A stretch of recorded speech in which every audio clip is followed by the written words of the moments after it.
नतामर शिरोरत्न प्रभा प्रोत नखत्विषे नमो जिनाय दुर्वार मारवीर मदच्छिदे प्रमाणादर्थ संसिद्धिस तदा भासाद् विपर्यय इति वक्षेतयोर्लक्ष्म सिद्धमल्पम लगीयस।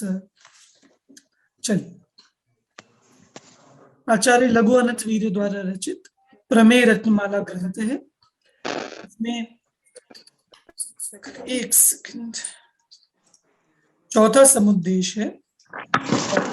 चौथे समुद्देश क्या हो गया? चौथे समुद्देश के अंदर दूसरा सूत्र अपना यहाँ शुरू हुआ है। कल हमने वस्तु सामान्य विशेषात्मक होती है ये देखा था, और सामान्य विशेषात्मक क्यों होती है उसके दो हेतु दिए थे।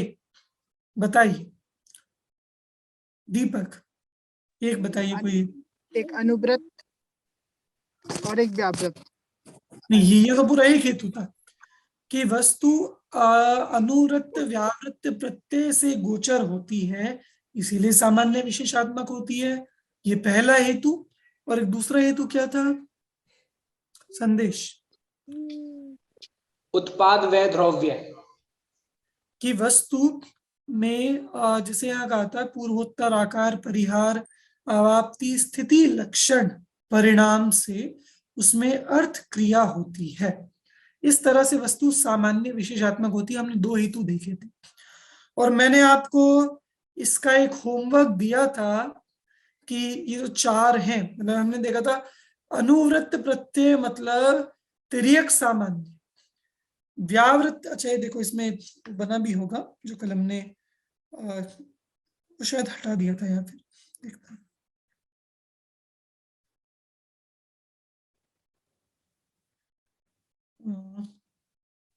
ये क्या? हाँ बना हुआ है, बना, ठीक है। अनुवृत्त प्रत्यय मतलब तिर्यक सामान्य, व्यावृत्त प्रत्यय मतलब व्यतिरेक विशेष। और जो इसमें हमने देखा था जो ध्रुव है स्थिर वह ऊर्ध्वता सामान्य, और जो उत्पाद है पूर्वोत्तर आकार परिहार अवाप्ति स्थिति वह है पर्याय विशेष। और मैंने इन चारों का एक एक दृष्टांत आपको बनाने के लिए कहा था। आप में से कौन कौन करके लाए हैं?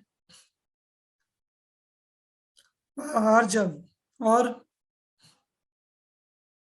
बाकी कोई करके नहीं लाया? सर्वज्ञ, दिव्यांश, दीपक, संदेश, सोमिल,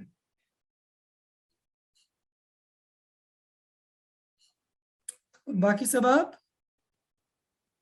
सौरभ, हर्षित, अमन खनियादाना, सम्मेत पाटिल, रितेश।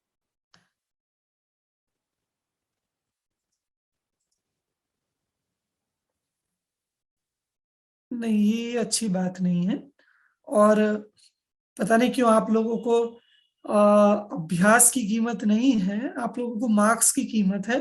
तो कोई बात नहीं, घी तो निकलेगा ही, सीधी उंगली से नहीं तो टेढ़ी उंगली से सही। अब आपके मैं टेस्ट जो लूंगा उस टेस्ट में से तो 5 नंबर से फर्स्ट ईयर वालों को करा है वो तो मैं दूंगा ही। 5वें अध्याय का पूरा एक टेस्ट होगा आपका। और क्या दीपक अभी अभी कर लिया क्या? चलो, मतलब आगे से। और साथ में ये रहेगा कि जो मैं होमवर्क दूंगा 25 में से 5 नंबर इसके जाएंगे। और आप लोग ये बिल्कुल मत सोचना कि मैं अभी ऐसा फॉर्मेलिटी कर रहा हूं और बाद में मैं 25 नंबर आपको कि हाँ भैया हमारे स्मारक के बच्चे हैं, परसेंटेज पे फर्क पड़ेगा, दे दो नंबर। जिन कुमार जी भी मुझे कह रहे थे थोड़े स्ट्रिक्ट मत रहना, थोड़े लीनियंट रहना, बच्चों को दे देना, अपने बच्चों की परसेंटेज बनती है। कि ठीक है, इतनी लीनियंसी है कि मैं काम ज्यादा हार्ड नहीं दूंगा, पर जो हल्का काम दूं और वो भी ना करके लाए, इसका नाम तो लीनियंसी नहीं है। तो उसमें तो क्योंकि मैं आपको बहुत स्पेस दे रहा हूं और अभी कोई मार्किंग नहीं कर रहा, पर आगे टेस्ट के बारे में और ये होमवर्क के बारे में। और होमवर्क मैं आपको कितना सा देता हूं, आप एक बार बैठे ना, सही बताओ 2 मिनट भी ना लगे होमवर्क करने, 2 मिनट, इतना सा होमवर्क देता हूं मैं आपको। तो और कॉपी में मुझे वो लिखा हुआ चाहिए आपका, ठीक है? कैमरे में आप लोग अपनी कॉपी ऐसे करके दिखाएंगे तो उस हिसाब से फिर मैं वो नंबर काउंट करूंगा आपके। ठीक है, मतलब इस परफॉर्मेंस से वो 5 नंबर में से मैं किसी को 0 भी दे सकता हूँ, मैं 1 भी, 2 भी, 3 भी, 4 भी और 5 भी। ठीक है, वो चीज डिपेंड करेगी आपकी परफॉर्मेंस पे, और आपको खुद ही निर्णय लेना है उसका। ठीक है, तो चलिए अभी जो लिख कर लाए हैं, मैं 2 विद्यार्थियों से सुनूंगा दृष्टांत। सर्वज्ञ बताइए।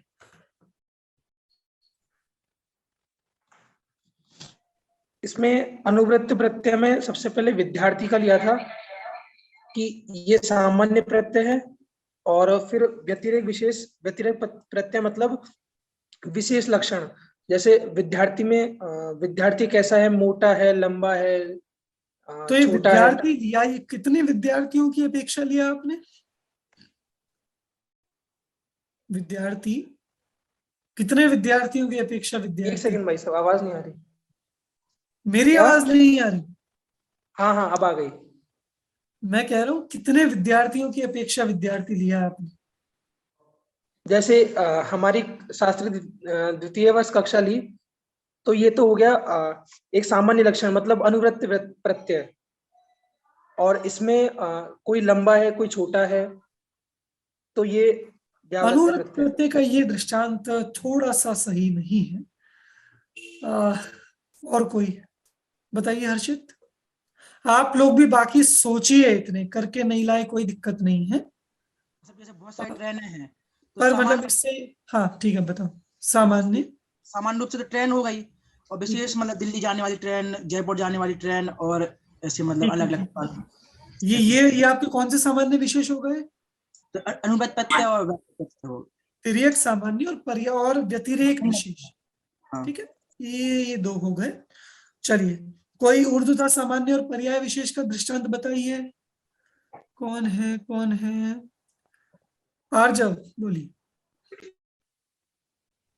जी भाई साहब, जैसे एक पानी है, एक जग में पानी है, तो वो पानी तो द्रव हुआ, और पहले गर्म पानी था, फिर बाद में ठंडा पानी हुआ, ये उत्पाद वह है। बिल्कुल, तो इसमें सामान्य और विशेष क्या हो? क्या भाई साहब? इसमें सामान्य विशेष क्या हो? पूर्व और उत्तर तो ये हुआ विशेष, और सामान्य रहा वो पानी। ठीक, जो अवस्था बदली वो विशेष हुआ। कौन सा विशेष? कौन सा विशेष? ये पर्याय विशेष। पर्याय विशेष। और सामान्य कौन सा? ऊर्ध्वता सामान्य। ऊर्ध्वता सामान्य। ठीक, मतलब बात सब जिसको समझ में आया, आप आराम से खुद दृष्टांत बना सकती हैं। देशना, आप बताएंगे चारों में से किसी का भी दृष्टांत? भैया मैं ये ऊर्ध्वता सामान्य और पर्याय विशेष का बता दूं। बताइए। तो भैया जैसे गेहूं लिया अपन ने और उसका आटा बनाया, तो उसमें बेस वो रह गया कि वो पूरे टाइम अनाज ही है, चाहे वो आटे के उसमें हो चाहे गेहूं का हो। गेहूं का व्यय होगा, आटे का उत्पाद होगा। तो विशेष गेहूं और आटा, और सामान्य उसका अनाज का जो गुण है वो।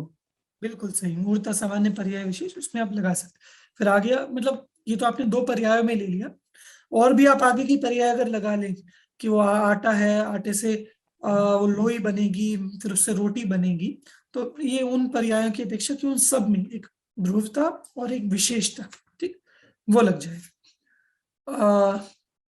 हाँ भैया, ये मूक केवलियों में से बताएगा कोई? विराग, ये कौन है? सुबल श्री, ये कौन है? अपनी क्लास का है भाई साहब, सुबल क्या श्री नाम, समाज है। क्या नाम है? सुबल श्री समाज। शुभश्री, आप बोलेंगे? उसने क्या एल लिखा हुआ है? एल, इसलिए मैं पढ़ने में शुभश्री है तो एल क्यों लिखा हुआ है? शुभल है भाई साहब। अच्छा, इसमें उसके नाम पे ही घटित हो जाएगा ये दोनों प्रत्यय कैसे? तो उसके परिवार के नाम है वो पूरा सुबलपुरी का, सब अलग है, मतलब सबके अलग अलग शब्द में है। अच्छा, ठीक है। तो और कोई भैया? समेत पाटिल, सिद्धांत उपाध्याय, अमन ग्वालियर, नमन जैन, ज्ञाता, कोई है यहाँ पे? अस्ति कश्चित वाग विशेषः? जी भाई साहब। ये कहा वाग विशेषा अस्ति। हाँ भाई साहब है, लेकिन मैं कल क्लास में नहीं आ पाया था सर। और क्लास कहीं होगी भी नहीं जो आप सुन पाओ। नहीं भाई साहब। कोई बात नहीं, चलो तो आज समझो फिर विषय को। जी भाई साहब। ये शाश्वत अनुभूति नाम से कौन जुड़ा हुआ है?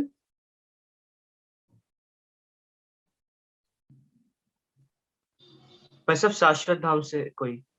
वो तो मुझे भी समझ में आ रहा है शाश्वत धाम से है।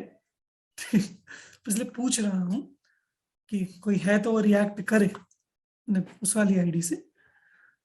चलिए कोई दिक्कत नहीं।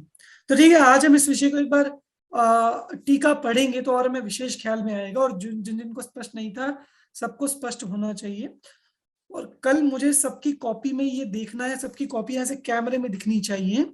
ये चार जो है, ये जो आपको मैंने कल एक चार्ट बनाकर जो दिखाया था, वो चार्ट आपको बनाना है, ठीक है, अपनी कॉपी में। और इस चार्ट में ही आप एक एक दृष्टांत लिख सकते हैं। ठीक है हर्ष, सही, बढ़िया, ठीक है। तो कल मैं देखूंगा बाकी सबकी कॉपी में। चलिए, और फिर मतलब उसमें फिर जो आज नहीं करके लाए उनके लिए ये है कि आप सबको दो दो दृष्टांत लिखने हैं इसके, ठीक है, दो दो दृष्टांत मैं कल देखूंगा वापस। आइए हम आगे वाला विषय यहाँ शुरू करते हैं। प्रमेय रत्नमाला। हमें दूसरे सूत्र की आज टीका पढ़नी है, ठीक है, बहुत सरल टीका है।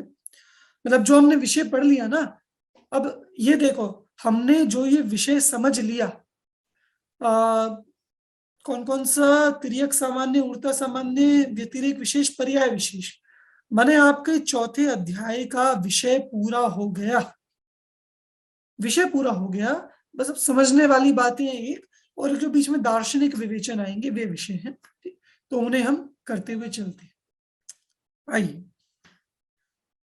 पहले एक बार दूसरा सूत्र, मैं एक बार बोलूंगा पूरा सूत्र और फिर आप सब मेरे बाद एक साथ बोले। मैं बोलता हूं, अनुवृत्त व्यावृत्त प्रत्यय गोचरत्वात् पूर्वोत्तर आकार परिहार अवाप्ति स्थिति लक्षण परिणामे नर्थ क्रियोपपत्तिश्च। अनुवृत्त व्यावृत्त प्रत्यय गोचरत्वात्। रुको संदेश, रुको भैया, सबके माइक क्यों बंद है? हाँ भाई साहब खोल लिए। हाँ भाई साहब बोल रहे हैं। ऑन थ्री काउंट, ठीक, 3, 2, 1 बोलिए। अनुवृत्त व्यावृत्त प्रत्यय गोचरत्वात् परिहार अवाप्ति लक्षण परिणामे नर्थ क्रियोपपत्तिश्च। बड़ी आइए, इसका अर्थ कल लगा ही लिया था हमने इस सूत्र का। टीका हमें शुरू करनी है, वहां देखते हैं। किसी को कोई प्रश्न हो तो आप पूछ सकते हैं बीच में, ठीक है। मैं टीका यहाँ शुरू कर रहा हूं।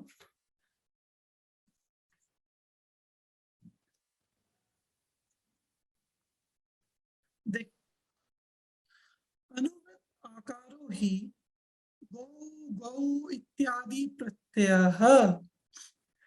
प्रत्यय का मतलब होता है एक ज्ञान कराने वाला, मतलब जिससे कारण, प्रत्यय मतलब होता है कारण। तो हमें सामान्य का, किसी भी वस्तु में सामान्य का ज्ञान जिस कारण से पता चलता है वह कारण है अनुवृत्त प्रत्यय। तो प्रत्यय मतलब एक कारण होता है। जैसे आपने सुना होगा कर्म को भी प्रत्यय कहते हैं, और समय सार में कर्ता कर्म अधिकार जो आप लोगों का कल पूरा हो चुका है, उसमें बंध के 4 प्रत्यय ध्यान है? जी भाई साहब। मिथ्यात्व, अविरति, कषाय और योग। 4 प्रत्यय। तो प्रत्यय मतलब बंध के कारण, कारण। तो यहाँ भी अनुवृत्त और व्यावृत्त प्रत्यय लिया तो जो कारण है, क्या कराने में? गोचर माने ज्ञान कराने में कारण। अब देखो यहाँ इन्होंने अनुवृत्त प्रत्यय का दृष्टांत दिया। अनुवृत्त आकारो ही गौ गौ इत्यादि प्रत्यय। बहुत सारी गायें खड़ी, उन सभी गायों में गाय है, मतलब ये सब गायें हैं। ऐसा गाय सामान्य का ज्ञान होना। गौ गौ गौ मतलब गाय। इत्यादि प्रत्यय, इत्यादि जो प्रत्यय है ये कौन सा रूप प्रत्यय है? अनुवृत्त प्रत्यय। ठीक, ये अनुवृत्त प्रत्यय का दृष्टांत हो। आगे बता रहे व्यावृत्त प्रत्यय, उन्हीं गायों में श्यामः ये गाय काली है, शबला ये गाय चितकबरी है, वो जो मिक्स कलर वाली होती है। इत्यादि प्रत्यय, इत्यादि कारण से जो अलग अलग ज्ञान होता है, रंग के कारण से, रूप के कारण से, मोटे पतले के कारण से, बड़े छोटे के कारण से, ये जो ज्ञान होता है जिससे विशेष भेद ख्याल में आता है, ये है व्यावृत्त प्रत्यय। ठीक, तयोर गोचराः, जो उनसे जिसका ज्ञान होता है, जो गोचर होता है, ऐसा कौन? सामान्य विशेष वस्तु का धर्म, इनसे ज्ञान में आता है। ठीक, गोचरः तस्य भावस्तत्वम्, क्योंकि यहां देखिए, यहां सिर्फ गोचर नहीं लिया, गोचरत्व लिया है।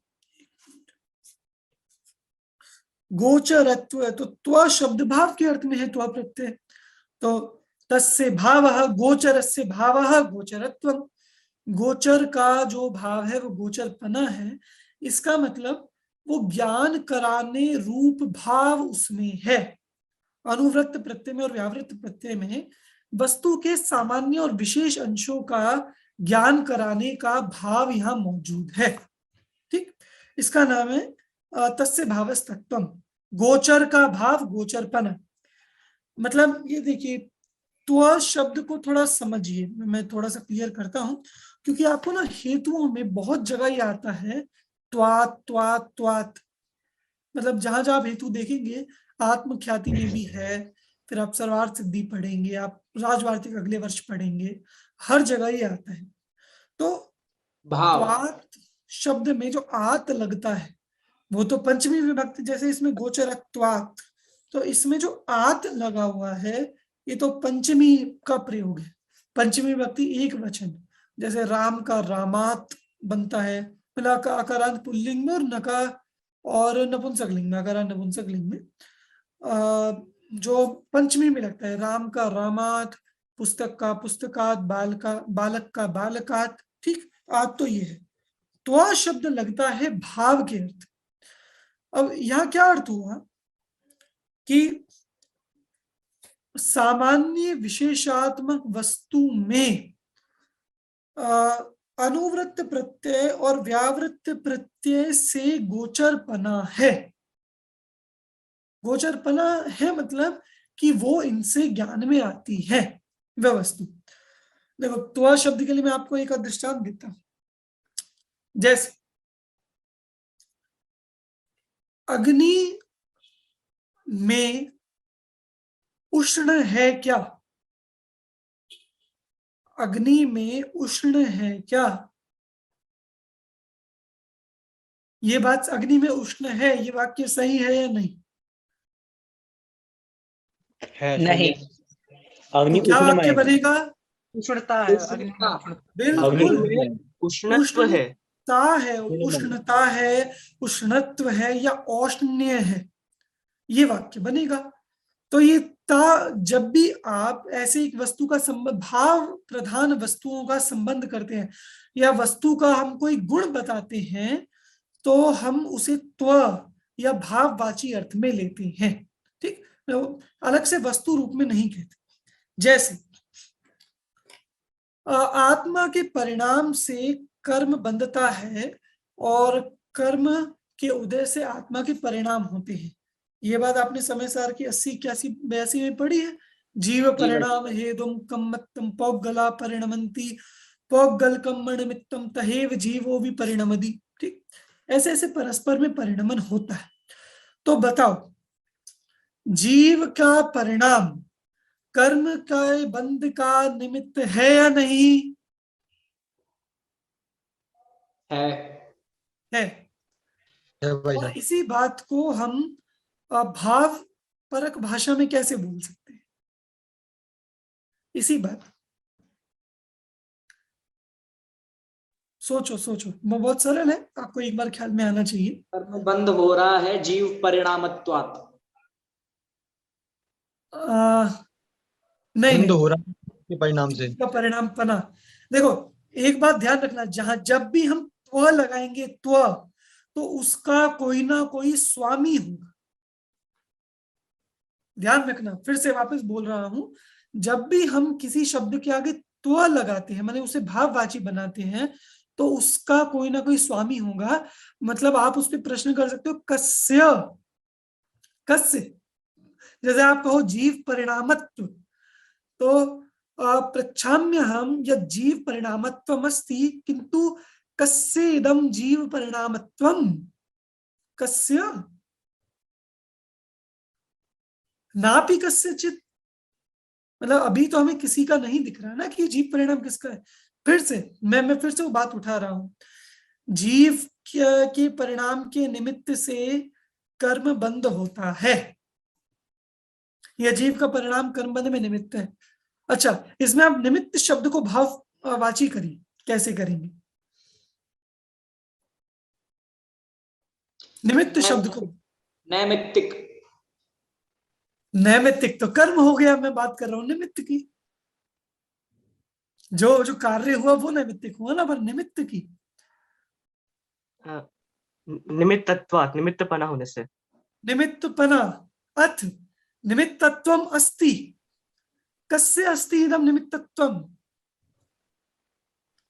ये निमित्तपना किसमें है? कस्य अस्ति कस्मिन् अस्ति वा, किसका है या फिर किसमें है? जीव में है, जीव मतलब जीवे अस्ति जीवस्य अस्ति वा। बिल्कुल, कि निमित्तपना जीव में है या जीव का है। अब वो किस बात का निमित्तपना है?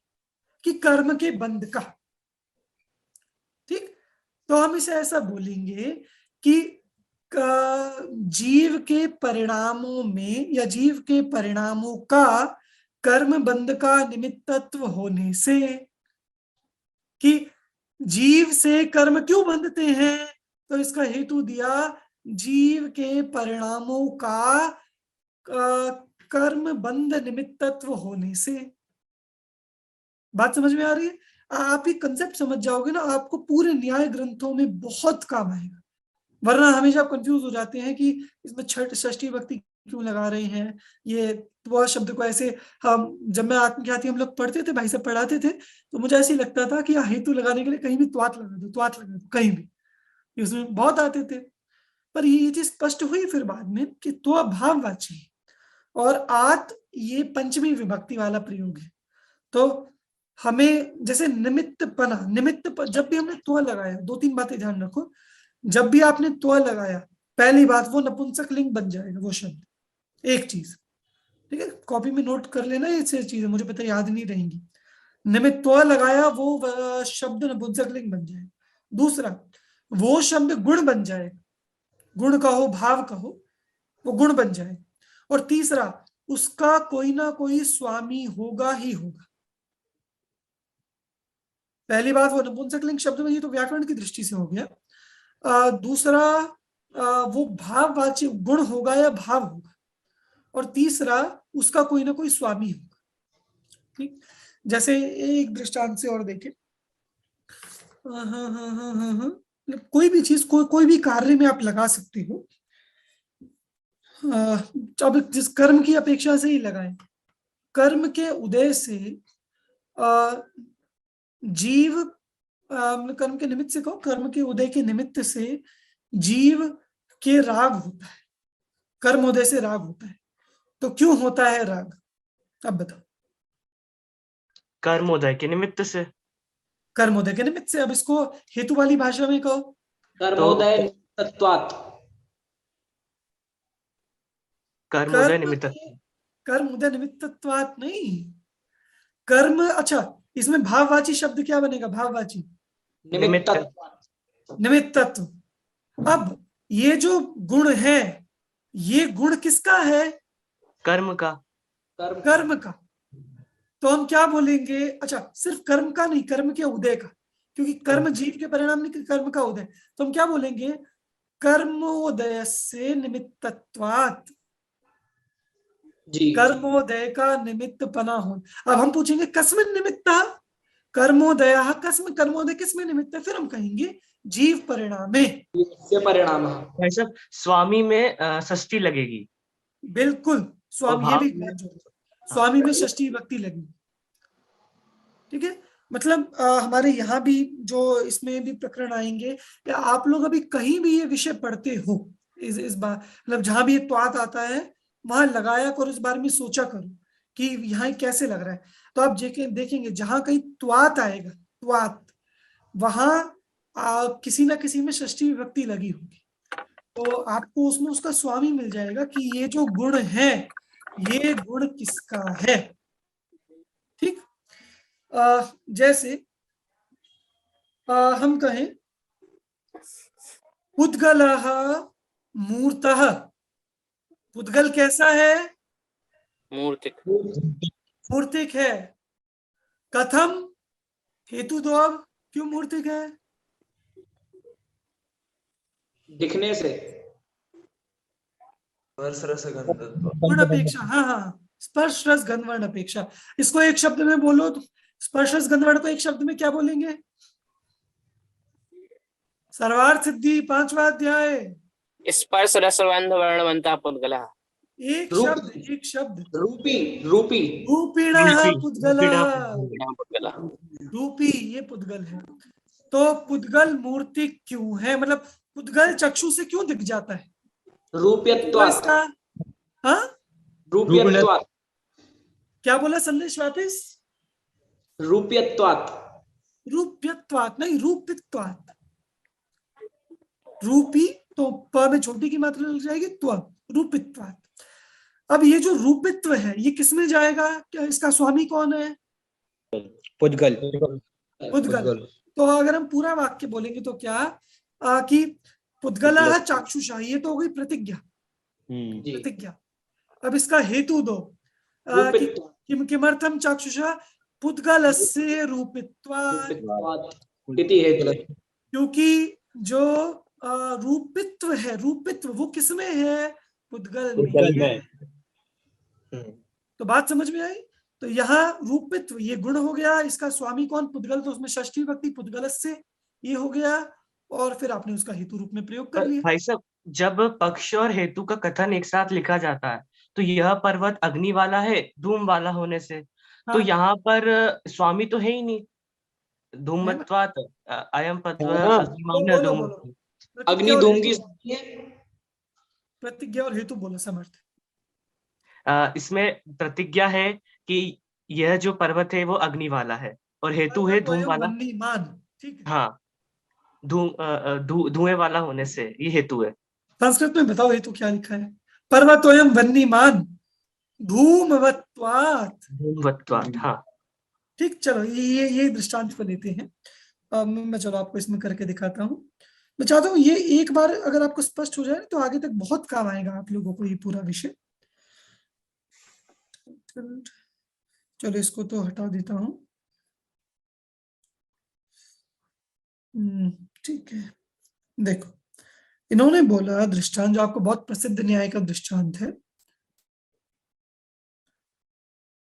पर्वतोयम वन्नीमान, और हेतु क्या दिया इसका? धूमवत्वात्। ये यही पढ़ते हैं आप लोग, पर्वतोयम वन्नीमान धूमवत्वात्। ठीक, अब इसमें धूमवत्व ये क्या है? हेतु हेतु नहीं, धूमवत्वात् तो हेतु हो गया, पर धूमवत्व ये क्या है? अग्नि का कार्य है, अग्नि का कार्य है। गुण, गुण गुण गुण। ये धूमवत्व हो गया आपका गुण। ठीक, तो हम कहेंगे धूमपना होने से, धूमवत्वात् का यही अर्थ हुआ, धूमपना होने से। भैया धूम अग्नि का गुण थोड़े ना है। तो रुको, धूमवत्वात् धूमपना होने से। अब हम प्रश्न करेंगे कस्य धूमवत्वात्, ये जो आप धूमपना दिखा रहे हो ये आप कहाँ, अच्छा ये बताओ, ये व्याप्ति का प्रयोग है, अनुमान का प्रयोग है? अनुमान। व्याप्ति में धर्मी नहीं होता, वो तो वन्नी और धुएं में ही लग जाएगी। पर यहाँ आप वो लगा रहे हो, अनुमान का प्रयोग कर रहे हैं, तो ये पर्वत धर्मी है। ठीक, तो अब पर्वत अग्नि वाला है धूमवत्वात्। अब ये धूमवत्व, ये गुण कहाँ लगेगा? अच्छा, धूमवत्व शब्द का क्या अर्थ है? अभी इसमें से धुएं वाला। भाववाची धुएं धुएं वाला। वाला। धुएं वाला। सुनो, हमने यहाँ धूमत्व नहीं लिखा, धूमत्वात् लिखा है। धूमत्व तो है अग्नि का गुण, पर धूमपना, धूमवत्व है धुएं वाला, पर्वत। पर्वत का गुण। बात समझ में आई? धूमत्व किसका गुण आएगा? आपकी आवाज नहीं आ रही भाई साहब। और धूमवत्व पर्वत का। तो मैं कहूंगा धूमवत्वम अस्ति। कहाँ अस्ति धूमवत्व? नहीं, कहा नहीं, वो तो मैं कहूंगा कहा अस्ति धूमवान। तो पर्वतः धूमवान, पर धूमवत्वम किसका गुण है? धूमवत्वम कस्य अस्ति? अग्नि। धूमवत्वम पर्वत। पर्वतस्य धूमवत्वम, पर्वत का धूमपना। ठीक, तो अब इसको और सरल भाषा में आपको करना है ना। मैं देखो एक तरीका और बताता हूं आपको, ये पूरा त्वा वाली का। जैसे पुद्गल रूपी है, ठीक, रूपी ले लेता हूं, पुद्गल रूपी है, तो पुद्गल का रूपित्व है जी। मतलब जिस भी का आपको भाव बनाना है, उसमें आप एक तो ये षष्ठी जोड़ दो और त्वा जोड़ दो, बस उसका भाव बन गया। ऊपर मैंने कहा पुद्गल रूपी है और पुद्गल का रूपित्व है। वैसे प्रश्न मेरा तो ये था कि वहां पर्वत तो अयम पर षष्ठी क्यों नहीं लगाई, ये पॉइंट था। नहीं, वहां तो प्रतिज्ञा है ना। अगर आप ये जो हेतु है, ये अभी मतलब एक शॉर्ट में लिखा है, अगर आप इसको पूरा लिखेंगे तो पर्वतोऽयं वह्निमान् किमर्थम पर्वतस्य धूमवत्वात्, पूरा इस तरह बनेगा अगर आप उस हेतु को विस्तृत करके लिखते हैं तो। ठीक है, वो तुमने शॉर्ट में लिख दिया समझने के लिए। पर ये देखो, पुद्गल रूपी है और पुद्गल का रूपित्व है। अब ऐसे आप कितने वाक्य बना सकते हो हर्षित? बहुत सारे कोई बताओ एक आध। अनेकों। अरे कोई भी, जो भी जिसका, जैसे पुद्गल का रूपी गुण है, ऐसे लगाओ गुण किसी का। जैसे जो कोई लाल कपड़ा है तो उसका लाल गुण है। ठीक है, तो कपड़ा लाल है। हाँ। ठीक है, और भाववाची बनाओ, कपड़े की लाली है। हाँ। लाली का हो या फिर कपड़े का लाल गुण है, लाल रंग का गुण है। ठीक, ऐसे ऐसी और बनाओ दृष्टांत। जलस्य शीतलत्व, कि इसका मूल वाक्य क्या बनेगा? एक सामान्य वाक्य, जलः शीतलः अस्ति। जलः शीतल, जल शीतल है। और भाववाची बनाओ तो जलस्य शीतलत्वम, जल का शीतलपना है। ठीक, ऐसे ही आत्मा ज्ञानम अस्ति, आत्मा ज्ञान स्वरूप है, पर आत्मनः ज्ञानत्वम अस्ति, आत्मा का ज्ञानत्व है, ज्ञानपना है, गुण है, भाव है। ठीक, तो इस तरह जैसे कोई विद्यार्थी बहुत बुद्धिमान है, तो जैसे मैंने कहा, आज वो कहाँ है, उत्सव कहाँ है? उत्सव वो फर्स्ट ईयर में है, फर्स्ट ईयर में है। सक्षम अच्छा हाँ, उत्सव नहीं, सक्षम को देख रहा हूँ मैं, सक्षम को। कहाँ है सक्षम? दुकान बराबर है भाई साहब, दुकान पर कपड़े बेच रहा है, नायक वस्त्रालय। जैसे हम कहें कि सक्षम बुद्धि, जैसे हम कहें कि सक्षम बुद्धिमान है। ठीक, तो सक्षम बुद्धिमान है सामान्य वाक्य हुआ, और इसी को भाववाची बनाओ, सक्षमः बुद्धिमान अस्ति, ये सामान्य वाक्य, और इसी को भाववाची बनाओ, बुद्धि सक्षमस्य बुद्धित्व, सक्षमस्य बुद्धित्व, बुद्धिमत्ता। बुद्धिमत्वम, वही तो बोला मैंने। भाई अच्छा मैं सुना रही, बुद्धिमान का हमने मतवम बनाया, सक्षमः बुद्धिमान, सक्षमस्य बुद्धिमत्वम। ठीक, ऐसे ये हाँ। त्वतु प्रत्यय कत्वतु प्रत्यय है क्या? ना ना ना ना, तवतु प्रत्यय तो वो भूतकाल के अर्थ वाला लगता है, जैसे पठित, पठितवान, ये वहां लगता है तवतु। तो ये तो तो ये मतु कौन सा प्रत्यय प्रत्यय? मतु मतु मान, मतु। मतु प्रत्यय होता है। ये जो शक्तिमान, बुद्धिमान, ज्ञानवान, धनवान, ये सारे मतु प्रत्यय होते हैं। ठीक, तो जैसे मैंने कहा राम मोटा है, ठीक, ये एक सामान्य, तो मोटा उसका गुण हुआ, गुण हुआ, दोष तो आप कहते हो, पर एक कहा तो गुण ही जाएगा वो। ठीक, राम मोटा है, और मोटे को संस्कृत में क्या कहते हैं? स्थूलः। जी। प्राकृत में कहते हैं थूलो, राम थूलोथी, हिंदी राम में थूल है। ठीक, तो हमने कहा रामः स्थूलः अस्ति, श्यामः कि राम स्थूल है, राम नाम का कोई पुरुष स्थूल है। तो भाववाची बनाओ, इसका क्या बनाओगे? रामस्य स्थूलत्वम। बिल्कुल, रामस्य स्थूलत्वम, राम का स्थूलपना। ठीक है, हाँ जब कुछ कह रहे? अच्छा, तो ठीक, इस तरह मैंने आपको कुछ बताए, आप ऐसे लगाओगे तो आपको बहुत ख्याल में आ जाएंगे इसमें। तो अब जैसे अपन अपने यहाँ विषय पर आते हैं, इसकी टीका तो करनी ही है आज।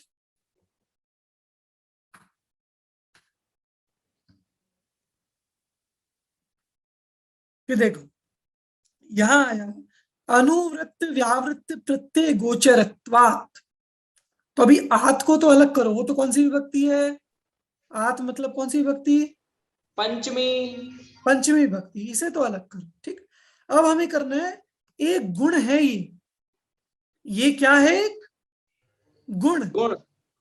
अनुवृत्त व्यावृत्त प्रत्यय गोचरत्वम, ये एक गुण है पूरा। ठीक है, अब कस्य अनुवृत्त व्यावृत्त प्रत्यय गोचरत्वम अस्ति? अर्थस्य। अर्थस्य सामान्य विशेषात्मक वस्तुनः इति वा। जो पीछे लगाया था, अब देखो यहां प्रतिज्ञा और हेतु, प्रतिज्ञा ली सामान्य विशेषात्मा तदर्थो विषय कि अर्थ, जैसे देखो हमने यहाँ एक क्या किया, हमने यहाँ जो ये धूम अग्नि और धूम वाला लिया, इसमें पर्वत अग्नि वाला है, क्यों? धुएं वाला होने से। ठीक, ऐसे ही अच्छा, इसमें आपको ये ख्याल में है या नहीं, धर्म क्या है, धर्मी क्या है, हेतु क्या है, साधन क्या है, साध्य क्या है, ये बात ख्याल में है? जी जी। तो बताओ यहाँ पर साधन क्या है? धूमवत्वात्। बिल्कुल, हाँ धूम। कलर ले लेते हैं, ये हो गया साधन, धूम। साधन, साधन को और नाम क्या कहते हैं? साधन को हेतु। हेतु। हेतु। बिल्कुल, साधन को कहते हैं हेतु। साध्य क्या है? पर्वत। वन्यमान। पर्वत। वन्यमान। अग्नि अग्निमान पर्वत, अग्निमान साध्य। हाँ हाँ।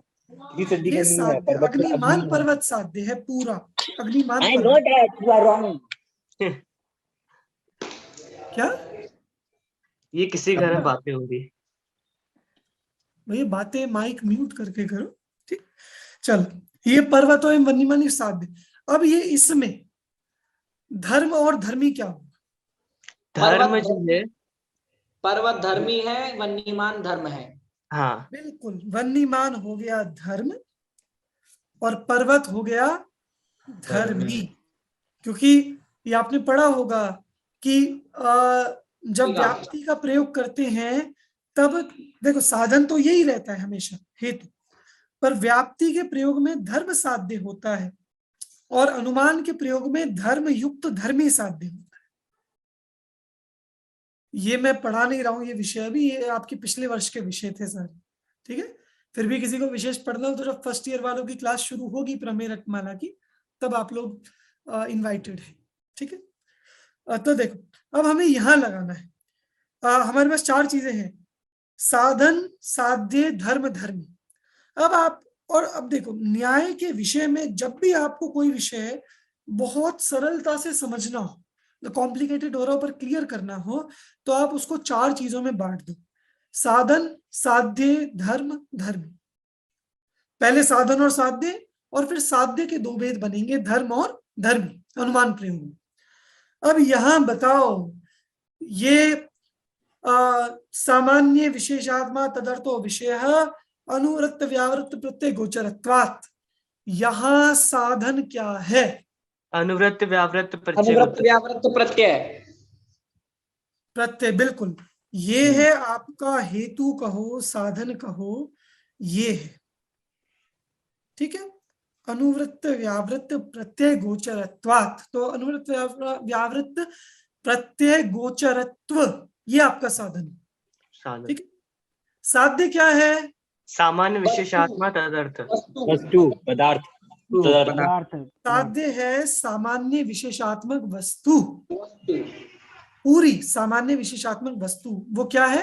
साध्य। अब ये सामान्य विशेषात्मक जो वस्तु है, जो आपका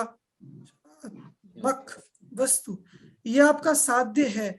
इस साध्य में धर्म और धर्मी क्या है? वस्तु धर्मी है और सामान्य विशेषात्मक धर्म है। ये जो वस्तु है ये वो धर्मी धर्मी है, और सामान्य विशेषात्मक ये क्या है? धर्म। ये उसका धर्म है। तो इससे पूरा स्पष्ट हो गया कि और ये पूरा ही आपका इस साधन से साध्य हुआ, ठीक है। तो वो साध्य ये, और उसमें धर्म धर्मी, और ये साधन माने हेतु। अब क्लियर हो रहा है कि वस्तु सामान्य विशेषात्मक है, क्यों? बिल्कुल। अनुवृत्त व्यावृत्त प्रत्यय से गोचर होने से, एक बात, और दूसरा पूर्वोत्तर आकार परिहार अवाप्ति स्थिति लक्षण परिणाम के द्वारा अर्थ क्रिया की उपपत्ति होने से। इसलिए इससे हमारा, अच्छा उपनय और निगमन बनाओ, अगर हम इसी में आगे दृष्टांत उपनय और निगमन बनाते हैं तो क्या बनेगा? इसलिए वस्तु सामान्य विशेषात्मक है। वो ये क्या हो गया? उपनय। निगमन हुआ। हेतु रूप संहार उपनय प्रतिज्ञायास्तु निगमनम, हेतु का उपसंहार, कि इसीलिए वो सामान्य अनुवृत्त व्यावृत्त प्रत्यय गोचरत्व सिद्ध होता है, और इसीलिए वस्तु सामान्य विशेषात्मक है। बात समझ में आ गई? ठीक है। तो और 2 हेतु यहाँ पर दिए, इसके ये यहाँ 2 हेतु दिए, एक ये वाला हेतु है, एक ये हेतु है, 2 साधन है, साध्य एक ही है ये वाला। तो ठीक है, अभी हम विषय अभी तो इतना ही रखते हैं, ठीक है। अभी तो नहीं हो पाई है, पर ठीक है, ये विषय समझना जरूरी था आपको, भाव वाला। ये वाला किसे किसे स्पष्ट हो गया? ये बात हो गया,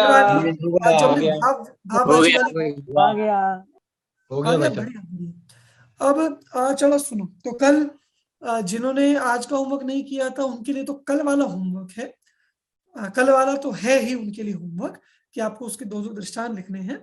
और आप सबके लिए आज का होमवर्क है कि ये जो त्वा वाले हैं, तो आपको 2 वाक्य सिर्फ इसके ट्राई करने, और बाकी मैं वही कह रहा हूँ, प्रैक्टिस करेंगे आपको और ख्याल में आएगा जितना जितना।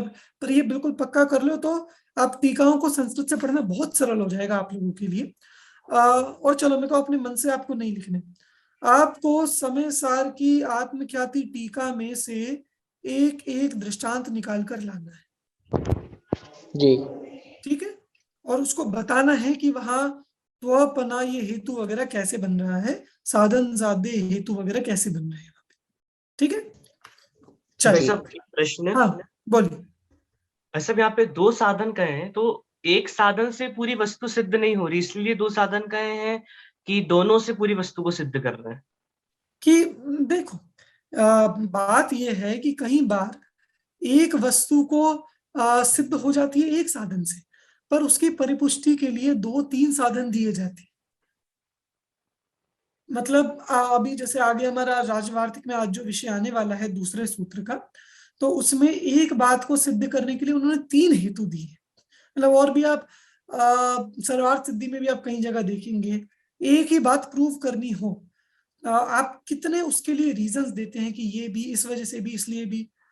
तो ये तो बहुत कॉमन सी बात है कि किसी एक बात को प्रूव करने के लिए हम एक से ज्यादा रीजंस दे सकते हैं। इसमें तो भाई साहब यदि 2 रीजन हटा के एक रीजन रखें तो त्रियक सामान्य व्यतिरेक विशेष से भी वो सामान्य विशेषात्मक वस्तु सिद्ध हो जाती है। पर उससे ऊर्ध्वता सामान्य और पर्याय विशेष सिद्ध नहीं होगा ना। वही तो भाई साहब वो अतिव्याप्ति रह जाएगी ना, उसमें पूरा सिद्ध क्या कर। तो भाई यहाँ तो पूरा सिद्ध हो जाती वस्तुतः है। अगर यहाँ साध्य देखो तो यहाँ साध्य भी 2 प्रकार का है, कहा नहीं है, पर यहाँ एक तिर्यक सामान्य और ऊर्ध्वता सामान्य पर्याय विशेष व्यतिरेक विशेष, ये 2 प्रकार का सामान्य विशेष साध्य हुआ। तो उन्होंने बिना कही उसको सिद्ध कर दिया। और कहा क्यों नहीं? क्योंकि आगे वाले सूत्रों में कहेंगे उसे। तो यहाँ तो चलो साध्य 2 प्रकार का हो गया, पर कहीं ऐसा हो कि साध्य एक ही हो, पर उसी बात को सिद्ध करने के लिए ये एक से ज्यादा हेतु दे सकते हैं। 2-3 हेतु, 4 हेतु भी एक बात को सिद्ध करने के लिए दिए जा सकते हैं। तो उसमें कोई दिक्कत नहीं है, ऐसे आपको समय सार में भी मिलेंगे इसके दृष्टांत। नहीं वैसे मेरा प्रश्न तो ये था कि एक जो हेतु है वो एक हेतु से ही पूरी वस्तु यदि सिद्ध हो जाती है, उसके आप पुष्टिकरण के लिए आप 5-6 दे दो, कोई दिक्कत नहीं। बिल्कुल। यहाँ तो साध्य 2 है ना आपकी। ये कैसे 2 साध्य हैं? क्योंकि सामान्य विशेषात्मक वस्तु का धर्म है, वो सामान्य धर्म 2 तरह का है, विशेष धर्म 2 तरह का है, जो आगे कहेंगे। यहाँ इन्हें अलग अलग हेतु कहने की जरूरत ही इसलिए पड़ी क्योंकि सामान्य विशेषात्मक वस्तु का साध्य वो 2 तरह का है, 2 तरह का सामान्य, 2 तरह का विशेष। अगर एक ही तरह का सामान्य विशेष होता तो एक ही यहाँ साधन कहते, इसीलिए। ठीक है, और कोई प्रश्न किसी का? चलिए, क्लियर है सबको? ठीक है, ये 2 चीजें, एक तो चारों सामान्य विशेष के आपको दृष्टांत लाने हैं, और दूसरा ये गुण वाला जो है हेतु, गुण वाला हेतु, ये आपको आत्मख्याति में से देखकर लाना है। ठीक है, चलिए अभी की कक्षा में ही पूरी करते हैं, आगे का विषय